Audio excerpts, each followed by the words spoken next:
Hello guys, Dr. Anderson from Anderson Podiatry Center. I'm here with Randy and we're treating him for heel pain, right? And Yes. he's been in orthotics for a while now, a few weeks, and getting better, but not all the way better. And I'm gonna pan down here because he's been diagnosed with plantar fasciitis, correct? Mm-hmm. Yes. And the orthotics are helping to a point, but he's just not quite where we want him to be at this point after getting orthotics. And so the fascia, as many of you know, it starts in the ball of the foot, runs back here to the heel. And plantar fasciitis is a really common complaint in any podiatry clinic. It usually will hurt right here where the fascia connects into the heel, right on the bottom. So Randy today, when I examined his heel, he reports quite a bit of pain on the side of the heel. It's not as much here as it is here.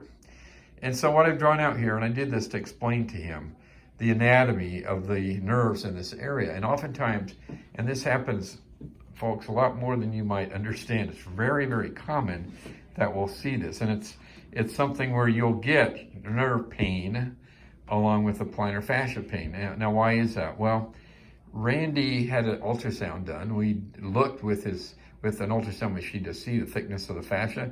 His fascia was thickened, but it wasn't severely thick.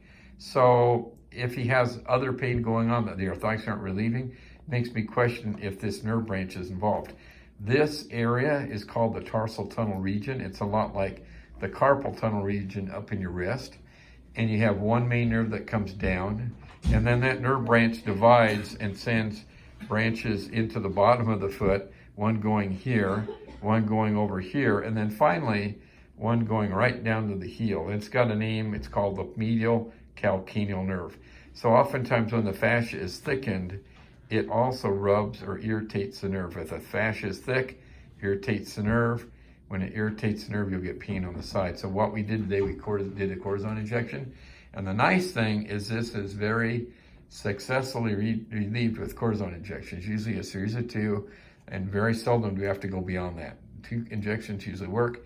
Most of the time, cortisone doesn't work well on nerves, but this is a very small branch, and we see that it helps quite a bit. So anyway, we'll be talking to Randy in about a week or so and see how it did. All right. But hopefully that was good news for you, right, Randy? Good news, good news. Okay, that there's something else going on down here. So, and it's really important when you're watching this to understand that. If you know anybody else that's had unresolved heel pain, they could be having a nerve issue that's not really been addressed and looked at. So thank you for participating today, Randy, and volunteering. Thanks.